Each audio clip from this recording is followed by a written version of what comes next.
Hey, what is up everyone, and welcome back to another video. Today we're taking a look at Ethereum, which is currently down 4%. It's swept the lows that we had previously at roughly 2.1k, now come up $100 back to 2.2k. The entire market has been falling, but has since seen a slight rebound, Bitcoin recovering up to $83,000. And yeah, that's practically where we're at for today. We saw a huge crash, practically throughout this entire week, and we're now seeing very small recoveries. Nothing really to brag about yet, but something to brag about is all the wins we've been getting inside of the Discord, which I'll leave linked in the description. Will be the first link there. You can see on the screen right now just how many wins we've been getting inside of the Discord. It's absolutely insane. All you have to do is join up and start copying our trades to get those exact same W's. Now back to Ethereum. We have a lot of news to discuss regarding Ethereum, regarding its liquidation points, regarding its inflows and outflows, which are quite getting quite heavy. And yeah, we're going to be discussing all of that. Now before we do, the S&P has also been declining quite severely. We hit an all-time high last week. We've since been just dumping down. We've actually dropped 5%, which is quite severe. It's quite a lot to drop in a week. Usually we will drop like this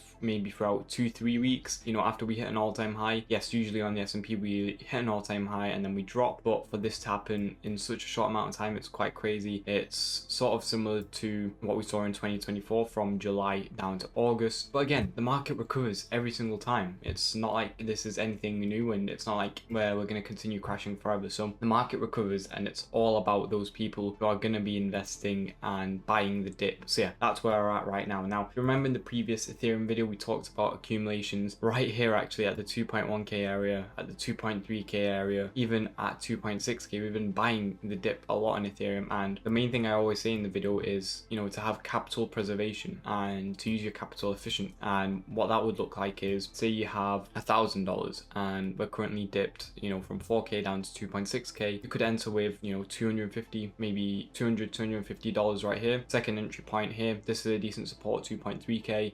You want to sort of double up, maybe go with $500 entry point here, final entry point at 2.1k. This is where you go in with the rest of your capital. That way you have the lowest possible entry and the maximum amount of gains when we do actually head higher. Now again, that was just a quick example. You should probably go into more depth with how you're going to use your capital efficiently. You don't want to do really guesstimates. You want to have precise figures at every single point you think Ethereum or any other coin can drop to, and that's how you use it effectively. You should also the lower we go, use more capital. That way your average entry is going to get dropped by a lot, which will help significantly when we do start rising back up. Bitcoin dominance, also another thing, been steadily rising, not too much though. We did see a huge pump on Monday, since just been sort of consolidating, not much to go on in there. Once it does start dropping, we will see altcoins obviously start thriving. Now the main thing everyone's been waiting for, the liquidations and the ETF inflows and outflows. Let's start with the liquidations. We have a bit of good news with this. On the lower time frame, yes, we have a few liquidations below, nothing major. We're probably going to hit them over the weekend. It's going to be like a 1% dip, 2% dip max, unless there's more negative news and we continue to dump. But the good news we have is the liquidations we have at previous highs. This is like 2.8k, maybe 2.9, somewhere around there, and we have a lot of liquidations. We have 100 million worth of liquidations at that area. They've been building up, they've been piling on top of each other. We were meant to hit them on this high, but I believe we got the tariff news and obviously just caused massive havoc in the markets, and we dumped. So that's where we should look to head to next. Again, we want some sort of catalyst to head there.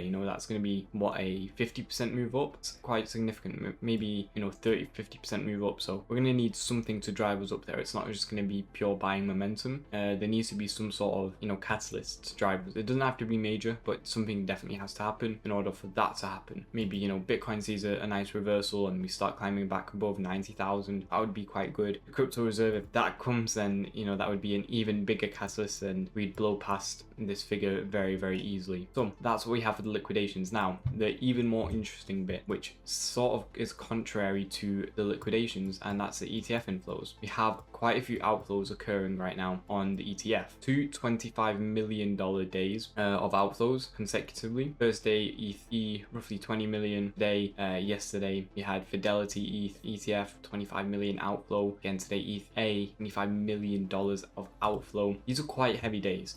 Again, if you compare this to obviously the inflows, it's nothing major. Inflows reach, what would this be, like $100 million plus of inflow. But when we have consecutive days of outflows like this, this is the result we get: 4% dips, 3% dips, and it's not nothing we haven't seen before. This happens quite regularly. We saw it right here in 2024, quite a big dip, even more actually here. This was like doubles, $50 million worth of outflow. It happens again here in 2025 at the launch. It happens consecutively, but the main thing to really look for is what happens afterwards, and it's these massive inflows that we get. So this is what we have to wait for. Once we start getting more inflows, you'll see price drive back up. And another thing that's quite interesting is how institutional investors, are sort of investing in this ETF and trading this ETF. They buy high and they're selling low. If we're looking at the prices where the major inflows happen, here the major inflow happened at 3.3k, here it happened at nearly 4,000, here it happened at 2,800, 3,000. It's way higher than where they're selling. So either, they know something we don't, but again, these aren't major outflows in comparison to their assets under management and the inflows we've been getting. So there's two ways to look at it. Either they know something we don't and we're going to continue to go way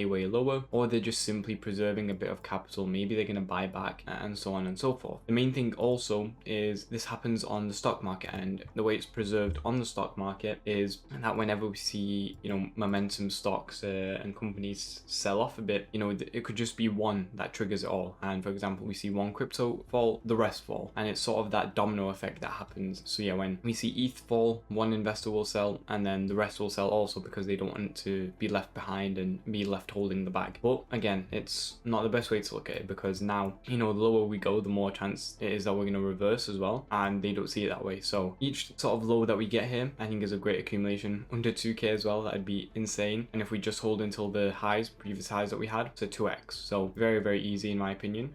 We are not even targeting the all-time high right now. We're just looking at the previous highs, and that's already a 2x. So still lots of potential. I definitely don't think the bull run is over. We still have a lot of catalysts pending. It's sort of like, was knowing about Trump and the election happening in November and was seeing this dip right here. If you go back to watch any of my videos during this time period, you will see that I was consecutively talking about the election and how we're going to see a huge pump, and that these dips are only temporary. We should be buying, and that's exactly what we got. Now we have the crypto reserve that is going to happen sometime in 2025, maybe latest early 2026, and we're getting these dips. So when that does happen, it's going to be a similar effect of a huge pump. As long as it's, Bitcoin is able to stay somewhere around 75,000 will be okay. Anywhere lower, still okay, but where we're reaching sort of danger zones there. But yeah, that's what we're going to be waiting for, and when it does happen, you'll see a huge effect as well in the market, similar to the Trump effect, maybe even bigger, because now more ETFs launched, more investors, the whole world is going to have to follow sort of what the USA is doing. Then we may get like a Swiss reserve of crypto, a UAE reserve. It will just sort of cause a domino effect in my opinion. So when that does happen, you're going to see everything explode. Yeah, that's what we practically have. Again, same DCA levels for ETH, one here, one lower if it does continue to drop, and yeah, just keep on holding, stake it up if you really want. That way you can't sell. There's like unstaking periods, locked up staking. If you're that sort of cautious, stake it up, buy the dip, hold, unstake when we're closer, and then sell. So yeah, that's what I'd personally be doing and what I am doing. And if you want to be copying my trades every single day, check out the Discord down below. First link in the description. Super easy to join, super easy to copy, super easy to catch the trades and wins with us as well. If you need a place to actually buy, sell, or trade cryptocurrency for the lowest fees, the best sign up rewards, then check out all the exchanges we're working with. When you use my links to sign up, you will get cheaper fees and some nice sign up bonuses too, but everyone mainly does it for the cheaper fees. So yeah, make sure you do it as well. Thank you all for watching. Please like and subscribe. I'll see you all tomorrow. Goodbye guys.